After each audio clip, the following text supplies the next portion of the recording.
beautiful to see, right here. Singer, poet, right? Poet, Brother Black and White.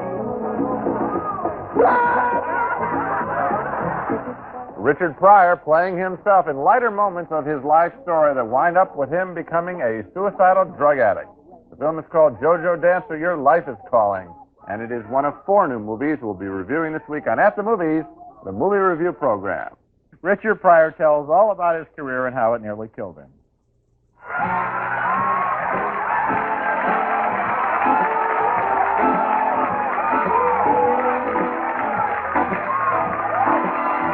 Is nothing less than one of the year's best, featuring one of our most popular stars in a semi-autobiographical film that manages both to tell some hard truths about his life while remaining most entertaining. The life belongs to Richard Pryor. The film is called JoJo Dancer, Your Life is Calling, with Pryor playing himself a comic he called JoJo Dancer. Here's a powerful opening scene as we see the hold that drugs eventually get on Pryor.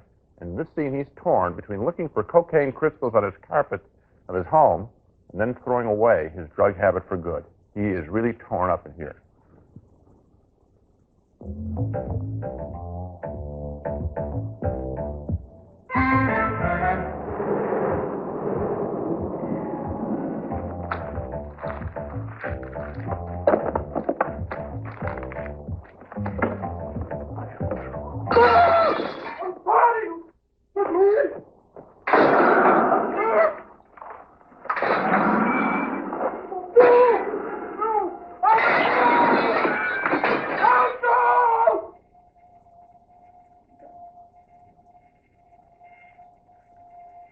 Gonna let it be.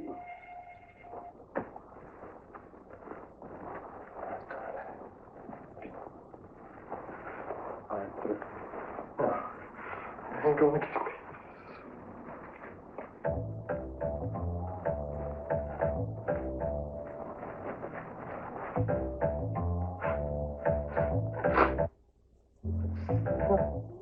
Yeah, that man is hooked. And as he lies in a hospital bed, he will reflect on every aspect of his life, including his marriage at the beginning of his career as a comedian. Why'd you marry me, JoJo? What are you talking about? What? Because you thought I was pregnant. And I'm sorry I tricked you. I'm sorry I wasn't pregnant. I'm sorry. I'm not. But it's all I right. just didn't want to be alone. Hey, I didn't want to be alone, all right? So I married you, so I wouldn't be alone, so we're not alone. Let's go. I can't go.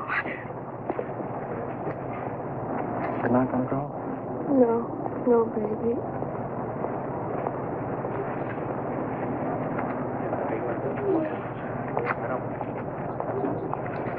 Cash this in, and then they'll give you the money for it. Well, if it doesn't work out out there, will you come back here, home? I mean, I'll be here waiting for you. Oh, you don't understand. I'm not coming back here. The tenderest scene in the movie? Oh, that's easy. It's his reflection on his boyhood and the woman he loved the most, his grandmother. Here, she consoles him after some boys beat him up. Mama feels real good, Mama. Don't nobody beat on no dancer. You got to look out for yourself. You know, because Grandmama ain't always going to be here to see about you. Come over here to me. You don't live forever, Mama. Oh, sweetheart. If you say so, I bet it's going to happen. Thank you.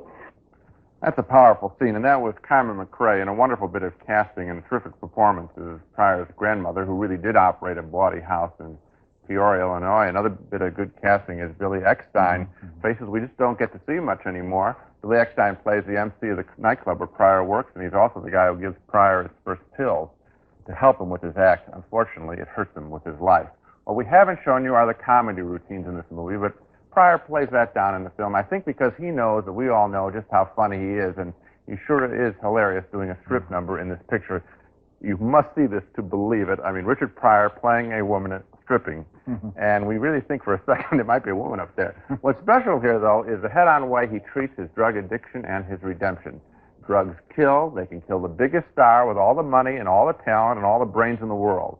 Thankfully, Richard Pryor lived to tell that story. He wrote and directed this movie, and I've been saying for years he hasn't had a part that is worth him. This one is worth him. It's him. That's right. The only thing, and I like the movie too, not quite as much as you did, because it seems to me as if the third act is missing.